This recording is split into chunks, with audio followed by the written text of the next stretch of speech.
প্রতিদিন কাজ শেষ করে বাসায় গেলে মা স্ত্রীর বিরুদ্ধে এবং স্ত্রী মার বিরুদ্ধে নালিশ করেন। আমার আয়ের সকল অর্থ আমার মায়ের হাতে না দিলে উনি এগুলো নিয়ে বিচার সালিশ করেন। এক্ষেত্রে আমার করণীয় কি? খুবই গুরুত্বপূর্ণ একটি প্রশ্ন।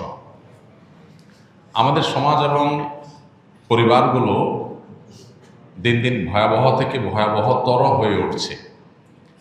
বিশেষ করে বউ শাশুড়িদের দ্বন্দ্ব, এই দ্বন্দ্বটি বিভিন্ন পরিবারে বেশ প্রকট আকার ধারণ করে। এর কারণ কি আর প্রতিকারের উপায় কি? দেখুন, এদেশ যেহেতু সংখ্যাগরিষ্ঠ মুসলিমদের দেশ, বেশিরভাগ মানুষ দেশে মুসলমান এবং অন্য ধর্মাবলম্বী যারা আছেন, হিন্দু বা অন্যরা, তারাও দিন শেষে ধার্মিক, তার ধর্মের ব্যাপারে তিনি যথেষ্ট শ্রদ্ধাশীল এবং সিরিয়াস। এটাই হলো এদেশের মানুষের বাস্তবতা।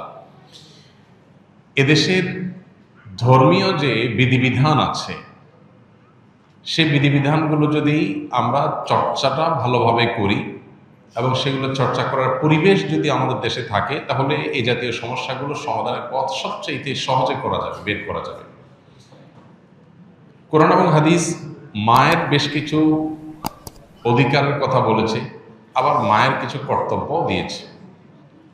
ঠিক যেমনিভাবে বাবার কিছু অধিকার আছে, আবার বাবার কিছু কর্তব্যও আছে। একইভাবে স্বামী স্ত্রী পরস্পরের প্রতি অধিকার যেমন আছে, আবার কর্তব্যও আছে। আমরা অধিকারের ব্যাপারে যতটা সচেতন, কর্তব্যের ব্যাপারে ততটা সচেতন না। আল্লাহ সুবহানাহু ওয়া তাআলা কোরআনে কারিমে বলেছেন, ওয়ালাহুন্না মিসলুল্লাযী আলাইহিন্না। মেয়েদের কিছু অধিকার যেমন আছে নারী হিসাবে, আবার তাদের কিছু কর্তব্যও আছে। অতএব যেমন কর্তব্য আছে, অধিকারও তেমন আছে, দুইটাই আমাদেরকে খেয়াল রাখতে হবে। বেশিরভাগ মায়েরা মনে করেন সন্তান হিসাবে দুনিয়াতে এসেছে আমার ছেলে আমার মেয়ে, অতএব তারা মরণ পর্যন্ত আমি যা বলবো সেই কথা মোতাবেকই চলবে।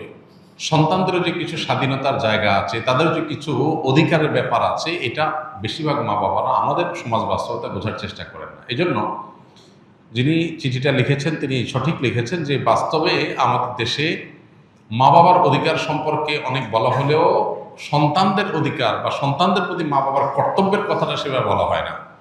আলহামদুলিল্লাহ, এই বিষয়ে আমাদের একটা দীর্ঘ ভিডিও অনলাইনে আমাদের ইউটিউব চ্যানেলে, অন্যান্য সোশ্যাল মিডিয়ার প্ল্যাটফর্মে আমাদের আছে, যেখানে আমরা সন্তানের প্রতি বাবা মার কর্তব্য বা সন্তানের অধিকারগুলো কী কী সেগুলো আলোচনা করেছি এবং এগুলো আলোচনা আরও বাড়াতে হবে।